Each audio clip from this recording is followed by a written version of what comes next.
Good for them కదా, అంత journey అయినప్పుడు అవి కొన్ని తెలుసుకుంటే ఇంకా next part of the game next part of the show మంచిగా ఉంటారు అని అనుకున్నాను. పాయింట్స్ తిప్పి ఏదో మాట్లాడారు.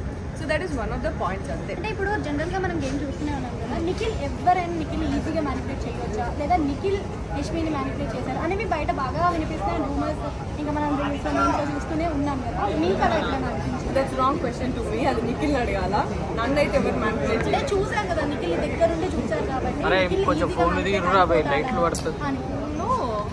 అట్లేం ఉండేది కదా. సో ఇప్పుడు ఉన్న వాళ్ళని is very intelligent, is very much intelligent. అంటే కొంతమంది ఏమంటారంటే నిఖిల్ వాళ్ళ మదర్ వచ్చినాక ఒకలాగా, మదర్ వచ్చి వెళ్ళిపోయిన తర్వాత చేంజ్ అయిపోయాడు. మీకు అలా ఎట్లా చేంజ్ అయ్యింది? ఇండివిజువల్ గేమ్ ఆడమంది, కొంతమందికి దూరం ఉన్నది మెన్షన్ చేసి నేను చెప్పాను. సో అది ఫాలో చేశాడా లేదా?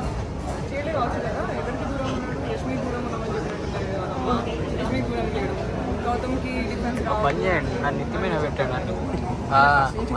పోడు, నామినేషన్స్ కూడా సరిగా అయ్యాడు నిఖిల్. సో అదే సేమ్ ప్యాటర్నే ఉన్నది కదా, మరి ఇంకేం మారినట్టు ఏం అవసరం లేదు. సో ఇప్పుడు చూస్తున్నారు కదా మీరు, బేసిక్గా చూసినంత వరకు టాప్ 5 ఎవరు ఉంటారు? అట్లంతా తెలీదు. ఇప్పటి వరకు ఉన్న వాళ్ళందరూ కూడా best team came here. So no, నాకు మాత్రం పర్సనల్గా నాకు ఈ ముగ్గురులో ఎవరైనా కప్పు వచ్చినా బాగుంటుంది అనే ఫీలింగ్ ఉన్నది నాకు. రోహిణి గారు కానీ, నిఖిల్ కానీ, గౌతమ్ కానీ, ముగ్గురులో ఎవరికి వచ్చినా కూడా it is a good win అని ఉన్నది. మిగతా you people will decide and star మవర్ హాట్ స్టార్. మీరు వెళ్ళిపోయాక మీరు అబ్జర్వ్ చేశారో లేదో, Kannada team and Telugu team అని డివైడ్ చేస్తున్నారు. డివైడ్ చేయడం కరెక్టే అంటారు? No, not at all right కదా. సో నబిల్ కూడా ఏదో గేమ్ డౌన్ అయినట్టు అనిపిస్తుంది.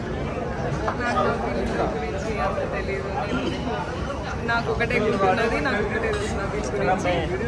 నా నామినేషన్స్ మాట్లాడింది, నన్ను వర్క్ చేసిన ఒకటే గుర్తుంది. దాని తర్వాత ముందు అసలు నాకు నబిల్ ఏం తెలియదు.